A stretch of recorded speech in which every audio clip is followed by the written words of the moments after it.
Rock Lee would call everyone in the audience to attention, gathering them together as the culmination of the tuning exams were set to take place. Ladies and gentlemen, welcome to the final rounds of the tuning exams. Due to the double countout between Sarada Uchiha and Jocasta, there has been an omission to the semifinals.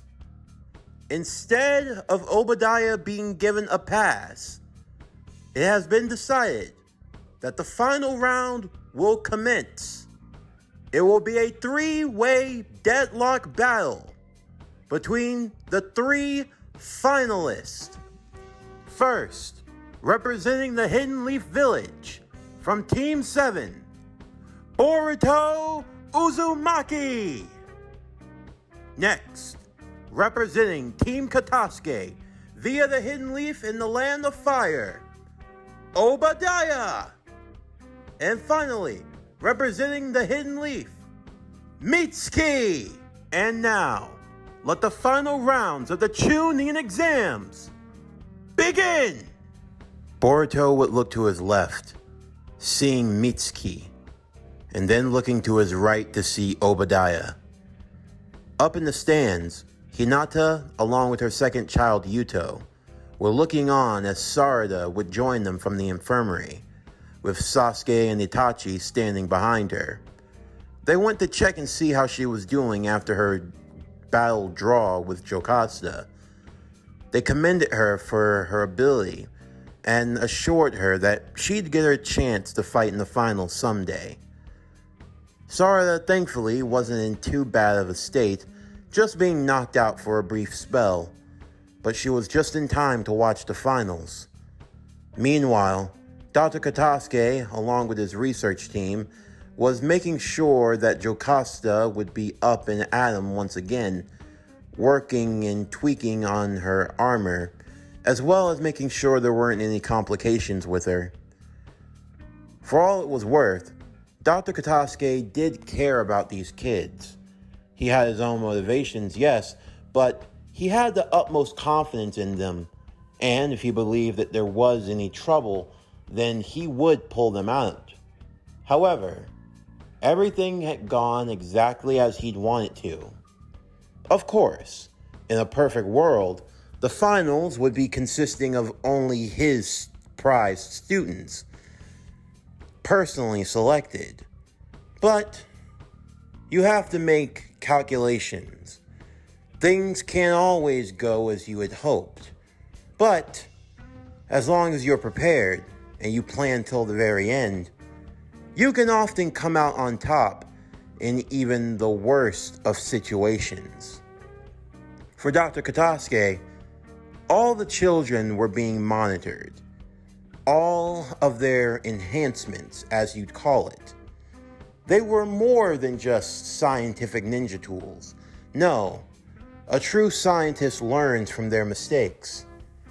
Inside of the Iron Spider suit, inside of the ectoskeleton suit that Jocasta wore, were specially made sensors, picking up on everything that happened while in battle. You see, in the event that any of the children were to lose or to come across a situation that they couldn't overcome, that data would immediately be transferred to the ones that hadn't been defeated. And, in this case, because Jocasta and Amadeus had been defeated in battle, all the data that came from their loss went straight to Obadiah's suit, not only allowing for him to learn from the mistakes of his comrades, but to allow him to evolve and adapt on the fly. This was the type of innovative technologies that Dr. Katasuke wanted to bring to the forefront. A shinobi, while capable, oftentimes is limited in what they can do. But imagine sending a team with the latest of tech that Dr. Katasuke could put into action. Even if half the team were to fall in battle, the data used from those teammates that lost could end up benefiting a whole mission. Or Who knows how many applications that could be applied? The possibilities were truly endless. But now Obadiah would have to be the crown jewel. Of course, Boruto, the son of Lord Seventh, was not someone to be taken lightly. Even if he were confident in his technology, he had to stay on guard, not knowing what this child could be capable of. And then there was Mitsuki. There was something off-putting about that boy. From what Dr. Katasuke could gather, he was associated with Jiraiya and Tsunade, although he had characteristics similar to that of the late Sani and Orochimaru. This all couldn't have been by happenstance, but at the same time, one could never be too careful.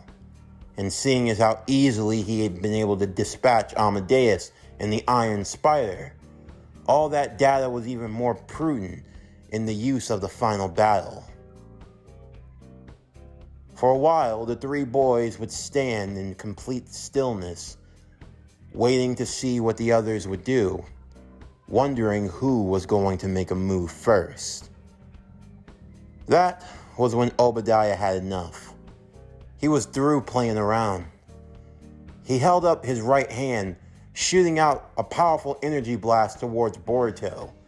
Boruto would dodge at the last moment as Mitsuki would strike with the Shadow Snake technique, similar to how he had gotten towards Amadeus.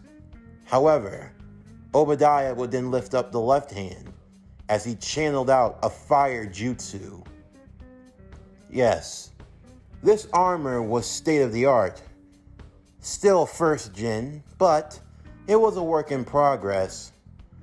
You see, Dr. Katasuke, working with the Konoha Scientific Department, was privy to many classified documents that could be used to further in their research. Among all of the documents, he found one. It took a lot of clearance to get a hold of and a lot of favors, but it was an older document from Lord Seventh himself. It told about a mission he went on, a mission where he teamed with otherworldly individuals. Among them, a man capable of manifesting an avatar all to himself, something called a stand user.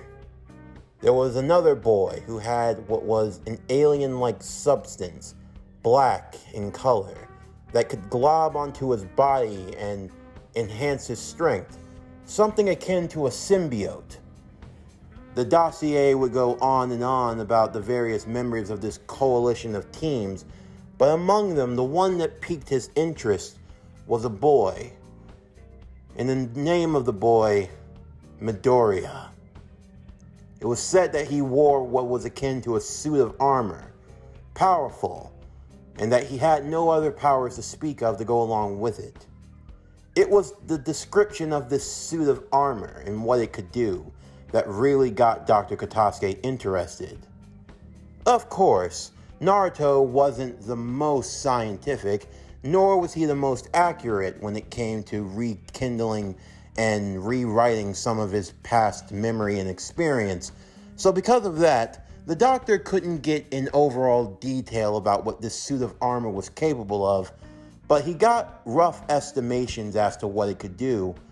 It served as the inspiration for the team that he had built. But this team was built for more than just the evolution of science. They were built with those who had the drive to go far beyond. For Amadeus, Jocasta, they were children who sought to walk down the shinobi path, but didn't have the means to make a true mark in the shinobi world. But Obadiah was different. Obadiah hailed from what you would call the Rain Village. Although he did not originally aspire to be a shinobi. No, instead he was just trying to survive. Following the Fourth Great Ninja War, the coalition of the 5 great villages to try to bring about true peace into the world. It had done its fair share of good, but there was also a fair share of bad. When Naruto was becoming Hokage, it was typical promises that were being made, promises of changing the world, promises of bringing together everyone's resources, helping out those in need. But the Rain Village in question? What did they receive? Oh, nothing of the sorts. Instead, the tiny nation continued to fall desolate into squalor. There were those who were there to, quote-unquote, help. You could say they were like missionaries, other volunteer helpers from the various great villages that would lend supply and aid wherever they could. But when you don't have the proper overseers, it leads to a fair share of corruption. For Obadiah, he witnessed that corruption firsthand. It was an embezzlement. Supplies were supposed to go to the district where Obadiah lived in. Supplies that were being overseen by the Konoha representatives. Now, of course, Naruto didn't actually know what was going on at the time. He delegated the matter to Shikamaru, and by the time Shikamaru got a hold of it, well, unfortunately, the damage was already done. That part of the village was so poor, so destitute, they had to leave and evacuate. But for Obadiah, he watched his village slowly fall into squander more and more and more. Of course, there were the rich and elite, the wealthy, if you will. They got to live in the more pristine part of the Rain Village, while everyone else had to fight for the scraps. Yet, whenever Lord Hokage, or the Tsuchikage, or the Kazekage, or the Raikage, or the Mizukage ever wanted to show their faces, they never came to the slums. No, it was always in the prettier districts of the Rain Village. The Rain Village had become little more but a tourist attraction, and even then, it was only for the main city whenever the Kages wanted to meet, to put on airs and act like they were making change when really they weren't doing a damn thing. But what did all this have to do with Obadiah? Well, Obadiah's father was an inventor. They were poor, they didn't have much, but they had each other. Obadiah's father, well, he was going to be a man that could revolutionize the world. A man that could have done great things. And Obadiah truly had faith in what his father could do. But when you live in the areas that they live in, doing the right thing oftentimes is a deed that goes very punished. Obadiah's father had a tendency of helping people even when he couldn't help himself. Sometimes it wasn't uncommon for Obadiah's father to go without a meal or two, just to make sure that his son had everything they needed. Well, you see, refugees started coming through. Some from Konoha, among other places. Former shinobi strung out their minds with no place to go, no place to turn.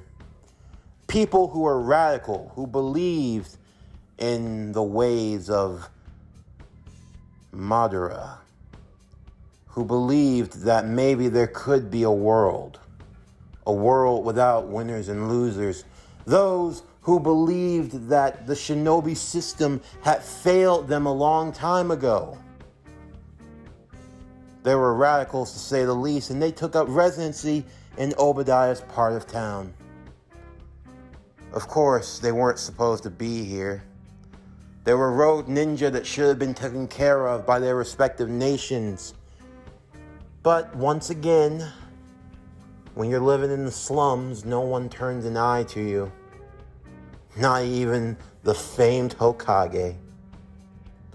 So, what was to be expected when Obadiah's father was walking home one night and a couple of rogue shinobi, no one of name or note, just decided that they wanted whatever he had. All he had was a small bag of food, some supplies, some notes, nothing that was worth taking, but that wasn't enough for them. For 3 days, Obadiah wondered where his father was. It wasn't uncommon for him to be out late working or doing something, perhaps helping someone in need, perhaps gathering parts for his latest invention. So Obadiah waited. He waited and waited and waited, until finally he went out to go and search for his father, only to find that he wasn't as far away as he thought.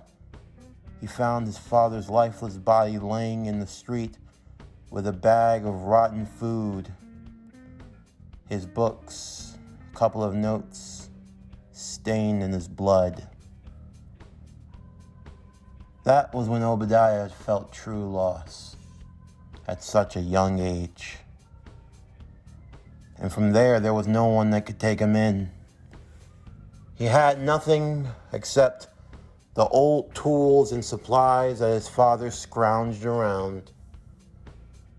With nothing left in his name, Obadiah simply left. He traveled, working odd jobs, making ends meet, a lone orphan child trying to make a way for himself.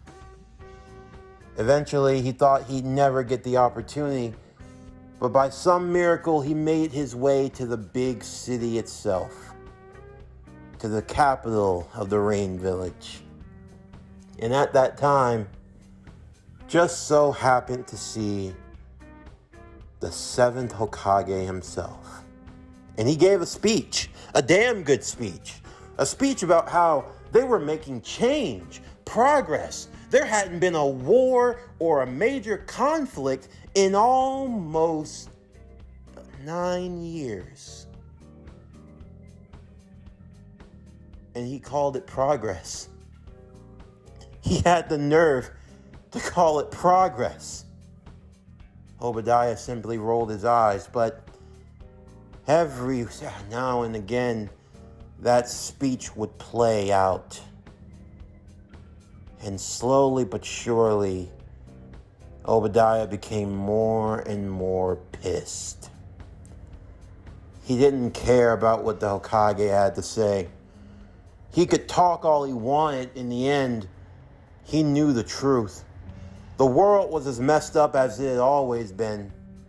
And it was funny, because Konoha, of all places, were always the ones causing the conflict, always the ones starting the war that ravaged his home, his father's home, his grandfather's home, his grandfather's father's home. Their homeland was little more but a place where the great villages would settle their differences and they'd scurry on back to their safe walls, their warm beds, their hot meals. And the Rain Village was left with nothing. And even then, there were still those who were forgotten about. But how did Obadiah meet Dr. Katasuke? Well, it happened by chance. The good doctor was in the Rain Village. He was looking to do some research, and he was hoping to find some parts. The Konoha research team were on a little expedition, and by chance he found a little hut where Obadiah was. At first, no one paid him any mind. The boy was around 10 years old or so, but the doctor saw that he was all alone.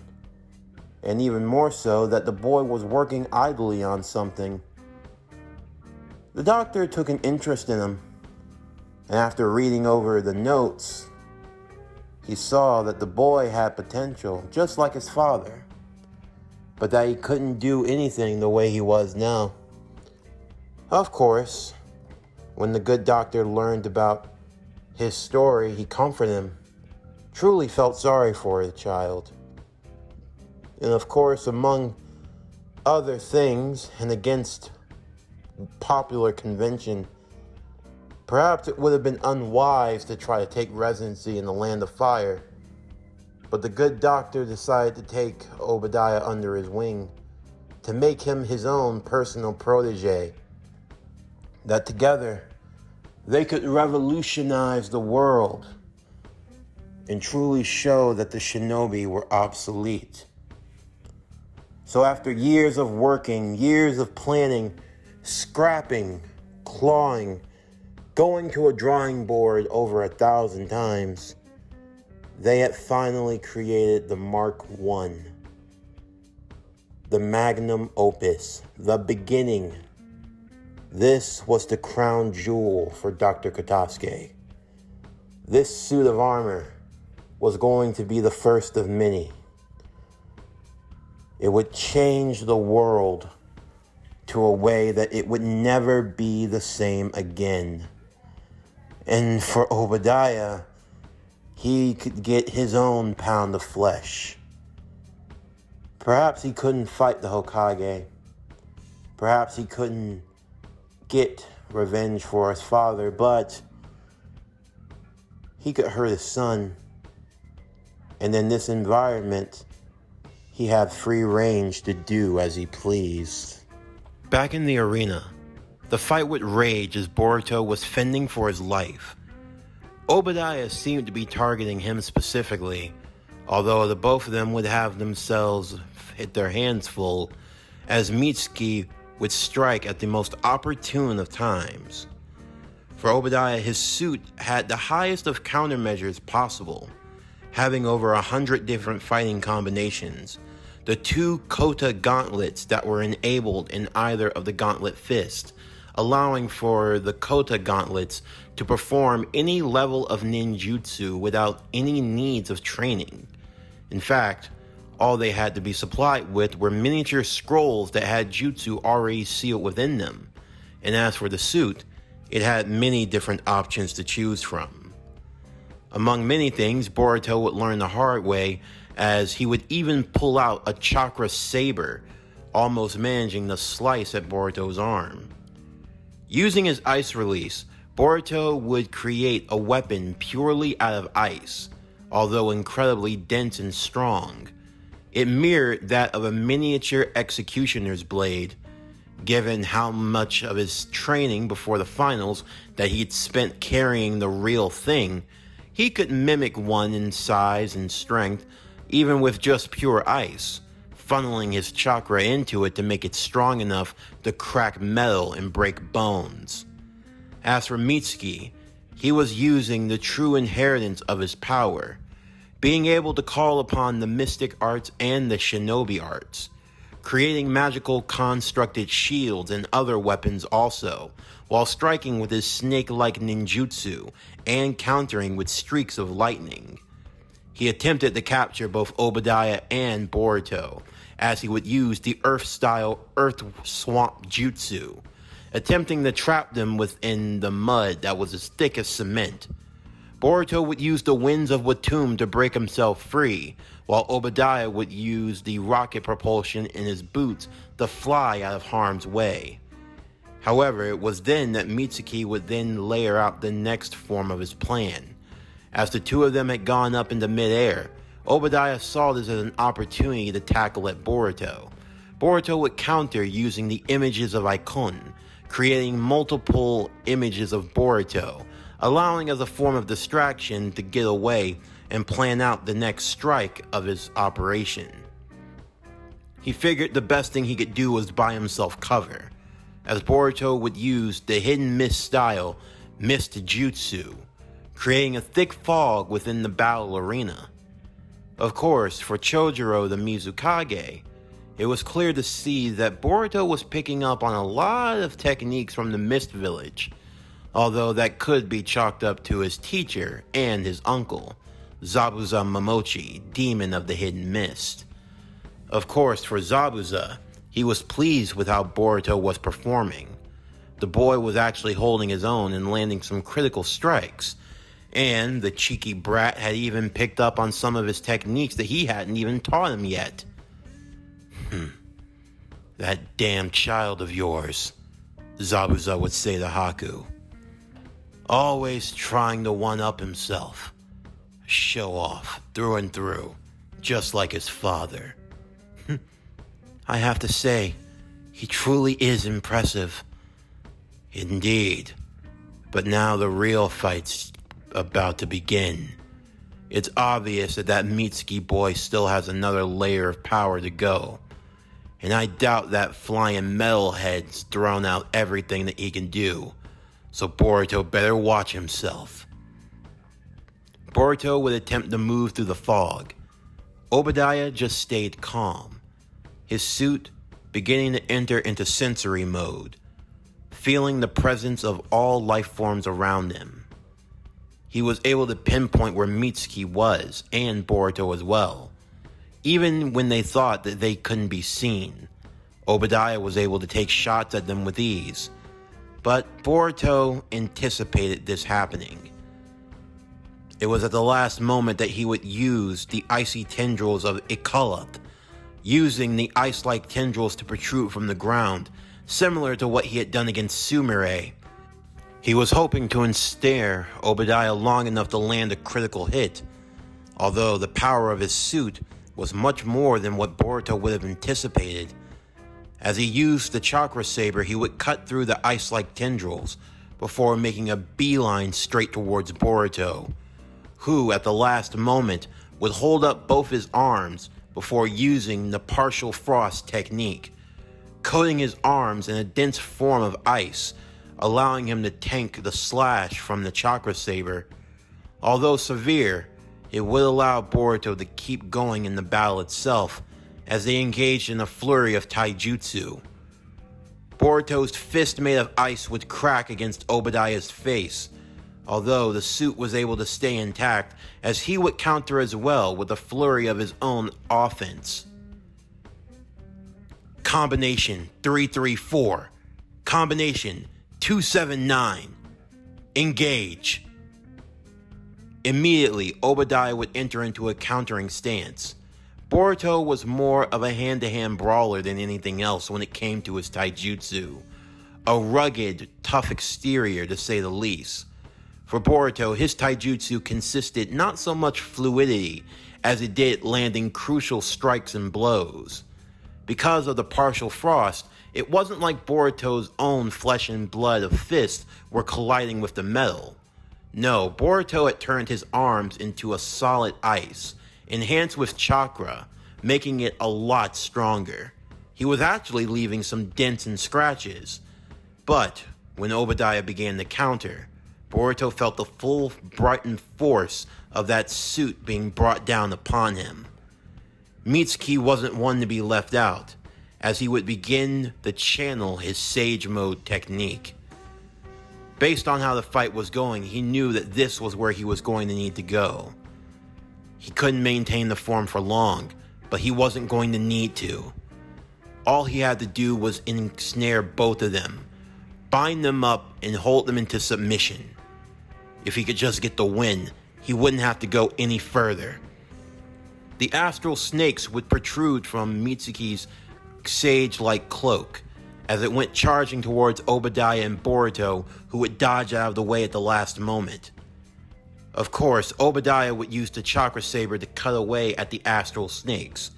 As for Boruto, using his ice release, he would immediately create a sword entirely out of ice, as he would channel his chakra through it and would begin to run through the snake-like constructs himself.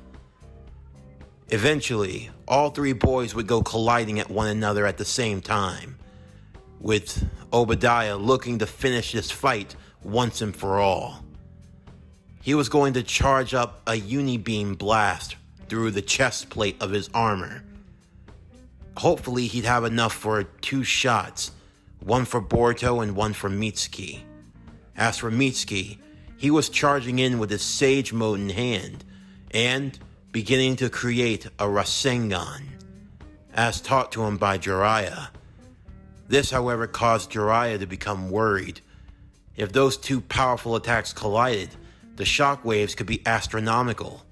And then there was Boruto. and with whatever he was planning as well. Boruto would begin to create a Rasengan in hand, and then he would use the images of Icon to create multiple clones of himself. There were at least 10 Borutos, all of them creating Rasengans, as they all jumped into the air simultaneously and threw them.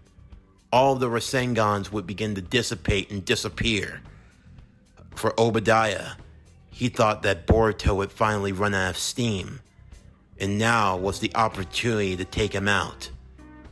He turned his Uni-Beam chest straight towards Boruto, ready to fire. However, it was at that moment all 10 Rasengans would reappear. Instead of firing the Uni-Beam, he would hold up his hands in a defensive position, as one by one he got pelted with Rasengan after Rasengan. By the time the Rasengan barrage had stopped, the real Boruto, who had used another clone to use the Boruto stream, would come charging straight towards Obadiah with a real Rasengan in hand. I may not have the power that just straight outmatch your tech, but if I focus in one vital spot, the spot you can't defend, then there's no way you can beat me. Boruto would charge the Rasengan, aiming it directly towards the chest. Obadiah would counter by activating the Uni-Beam, as the two attacks would collide with one another and sending them both flying. Mitsuki, seeing his opportunity, was going straight in to attack at the two boys. But before he could, as they looked up, anticipating yet another attack, the crowd would be silenced. Horrified screams would begin to yell throughout the arena, because Mitsuki had been stopped in his tracks. Blood began to come out of his mouth, as what appeared to be a fishing hook had ensnared him in the back, and his Sage Mode chakra being taken from him.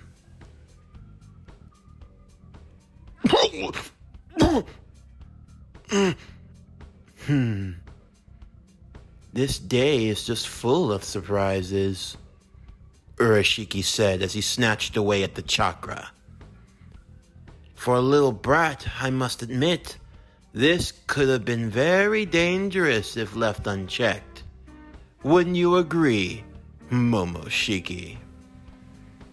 Yes, a banquet to feast upon. This Senjutsu chakra, along with the 9 and the 1 tails, all gathered together. I believe that the fruit we will create will be of its purest kind, just as our forefather once did.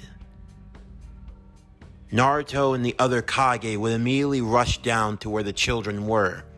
Jiraiya and Tsunade came along as well, Tsunade catching hold of Mitsuki as she began to perform medical ninjutsu. Sasuke and Itachi would also stand on guard, along with Haku and Sakura and Hinata as well. An immediate evacuation would begin of the arena, as other shinobi would all stand ready to fight. The 3 intruders, though it seemed that they were surrounded, it couldn't have been further from the truth. Naruto would be the first to confront these invaders. Just who the hell are you? And what do you think you're doing in my village? Attacking my children? 9 Tails. A pleasure to meet you. And the 1 Tails. They know that we are Jinchuriki, Gaara would say. I don't like this. I wonder if you'll put up even more of a fight than the 8 Tails did. The 8 Tails? Octopops! What did you do? Oh, the same thing that we're about to do to you. You have two choices: struggle in vain or accept your reality. You don't know who you're talking to, do ya? Naruto would say. You come to my village, attack my villagers. You try to hurt my friends, my family. And you have the audacity to bark orders to me. Do you know who the hell I am? I am Naruto Uzumaki, Hokage of the village hidden in the leaves. You pick a fight in my village, you will answer to me. And I promise you, you won't get a second chance to make this grave mistake. You will pay.